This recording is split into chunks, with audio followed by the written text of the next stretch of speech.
介绍一下 UT387B 的金属探测、木头探测和 AC 探测功能。首先，我们介绍一下金属探测功能。金属探测功能它主要是来探测墙壁后面有没有金属物。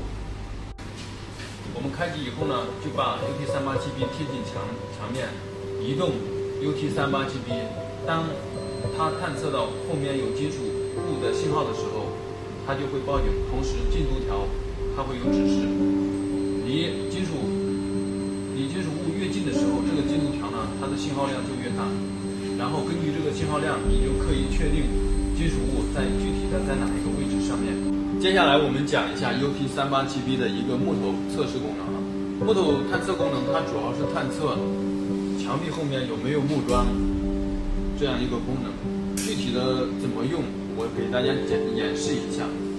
开机之后呢，我们按一下这个木头测试按键，然后你就把这个仪器贴到墙面上，按一下 Zoom 键，这样的话它会取样，取完样的话，你就可以顺着这个方向移动。当它探测到后面有信号的时候，有木桩信号的时候，它上面会叫，但是呢，这个进度条会很弱。一旦走到木桩的正中间的时候，这个进度条呢，基本上就会打满。然后移动过来，在远离木桩的时候，这个进度条就又减少。所以说，来回移动的话，你就可以发现木桩的中心在哪里。下面我们介绍一下 UT387B AC 探测功能，主要是探测木板墙后面带电线。然后首先是开机，然后按一下 AC 探测功能键，然后移动。当 UT387B 移动到木板墙后面有是电线的时候，它就会报警。同时呢，显示进度条。我们 AC 探测功能键呢，是木板墙后面可以探测到50毫米的一个深度。具体的探视方法是要参考我们的说明书。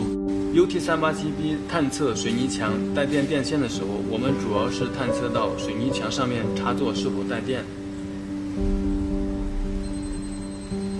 当然了，如果水泥墙下面有电线的时候，这个时候呢，因为水泥墙它有屏蔽的功能，一般情况下是很难探测得到，除非你这个电线离墙壁的表面很近，它才能够探测得到。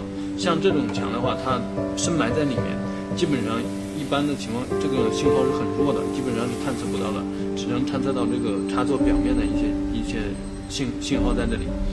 然后，如果你电线如果外露，还有这个埋得很浅的时候，就可以探测得到。如果有这个钢管什么屏蔽的效果的时候，这个探测可能也会是探测不到的。欢迎您登录优利的官方网站3w.ulitrain.com.cn，了解更多产品信息。